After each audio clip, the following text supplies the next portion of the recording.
আলহামদুলিল্লাহ, মিষ্টি দুপুরের মিষ্টি মিষ্টি শুভেচ্ছা রইল সবাইকে। শুভ দুপুর।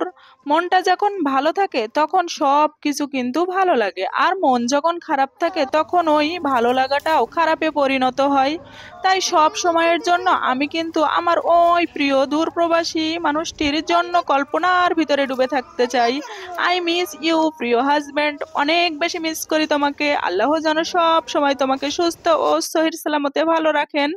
বুকের মাঝে ব্যথা নিয়ে হাসি মুখে থাকবার নামই তো জীবন। জীবন জ্ঞানের কাছে একটি উপহার আর বোকার কাছে একটি নাটক, তেমনি করে ধনী ব্যক্তির কাছে একটি খেলনা এবং গরিবের কাছে এটি একটি জীবনের সংগ্রাম। একটি মানুষকে নীরবতা অনেক কথাই বলে দেয়, সেই কথা কান দিয়ে নয় মন দিয়েই শুনতে হয়। জীবনে চলার পথে একলা চলতে শিখুন, তবেই হবে জীবন জয়।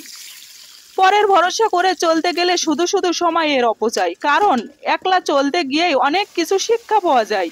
উষ্ণ দুপুরের গরম উজ্জ্বল রোদের অরণ্যে সর্বশেষ কিরণে, গাছের সর্বোচ্চ শাখায় আলোকের বিদায় সম্ভাষণে, শেষ বিকেলের সুর গেয়ে যায় ক্লান্ত পাখির ডানা, আর অবসন্ন শব্দের রেস্ট রেখে নিস্তব্ধতায় একাকিত্বের ভিতরে দেয় শুধু হানা। এই উষ্ণ গরমের গোধূলির রোদে আলোয় আলোকিত হয় রাস্তার উড়ান্ত ধূলিকণা, আর কম্পিত পায়ের ঘরে ফিরে নিপীড়িত শ্রমিকের এক যন্ত্রণা। শুভ দুপুরবেলা।